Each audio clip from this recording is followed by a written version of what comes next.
We talked at the beginning of this interview about the groups that were perhaps feeling a little bit marginalised by the dialogue and not part of it. And we've talked about sort of this historical payback, giving money back to poorer countries that really now need the investment to make their land use sustainable.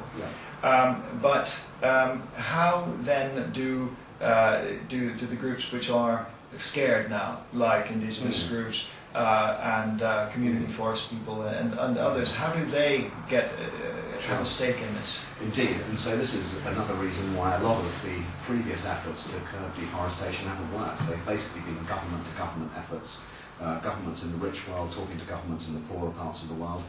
If the kind of mechanism that we're talking about is going to work in delivering sustainable development and finance for that process, it's going to have to be multi-stakeholder.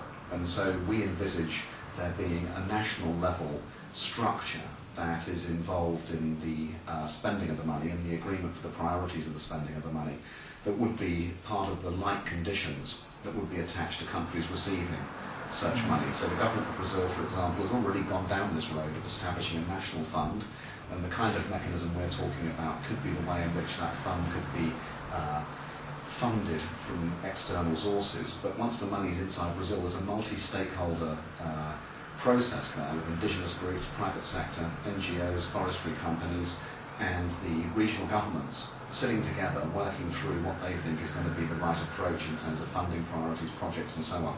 And so we would envisage that as being an essential part of this. But how you do that in different countries would vary from country to country because of the different systems, different cultures, different capacities and what have you. But that would be a key part, and because if you want to achieve sustainable development, as was said at Rio and has been said many times since, you have to have effective public participation. It can't only be a top-down process, although you do need frameworks to do this. And so hopefully by creating this new mechanism, we'd have a top-down framework at the global level, but it would have to meet bottom-up participation to be effective. Thank you very much, Tony Juniper. My pleasure, thank you.